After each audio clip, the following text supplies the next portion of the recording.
when did, because I know you guys are sober, so when did that happen? I'm going to go back to that. You went from partying, drinking, drugs to you guys are sober, homeschool parents, Christians. Like, where did this transition happen? Well, I mean, you're different people today.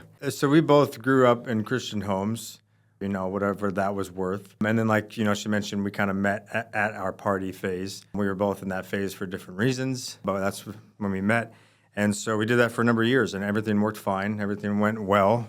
We got along really great, and the relationship was just, perfect. It was peachy until it wasn't. And we kind of started fighting all the time. When we were drunk only, but we were always drunk, so we were fighting all the time over nothing, nothing actually important, just drunk shenanigans. So we kind of got to the point where we were like, well, if we're going to save our relationship, then we need to change, something needs to change. So we started going around and like church hopping actually, and ended up finding a church that we really liked and decided to get sober at that point. And so that was like in 2015, February. Yeah, and it wasn't like I'm going to divorce you if this doesn't change. But it was like the trajectory of our lives, we will not be together forever if something massively doesn't change. And so we both loved each other enough to get sober together and just stick with it.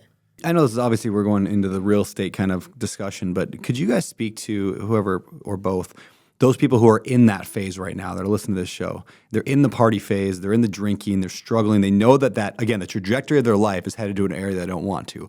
How do they make that shift? Because you guys made it and you made it well, but a lot of people never can. They can't stick with it. Yeah, I think that addicts, I think it's more of a personality type.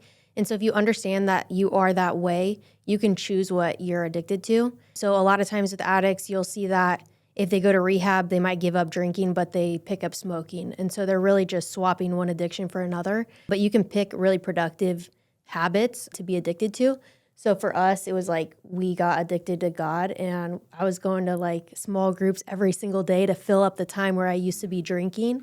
And then now at this point, it's like we're addicted to working out, we're addicted to making money, we're addicted to buying houses.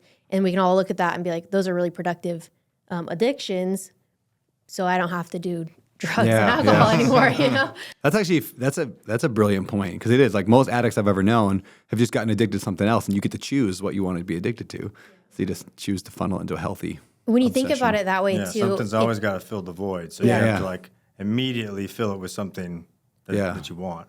Yeah, and you recognize that behavior cycle, if you want to call it that, in people that have never necessarily done drugs. Like, I recognize it in you. I think I've told you that before. And I'm like, well, you're an addict too. And you're like, I'm not an addict. I'm like, nobody has 10,000 units. That's not an addict. Yeah, that's stuck with me since you told me that. Yeah, I'm like, and like Ryan Murdoch, right? Yeah. And he's addicted to saving the turtles one year and then shuts that off. And now he's addicted to walking. And it's that all or nothing behavior cycle.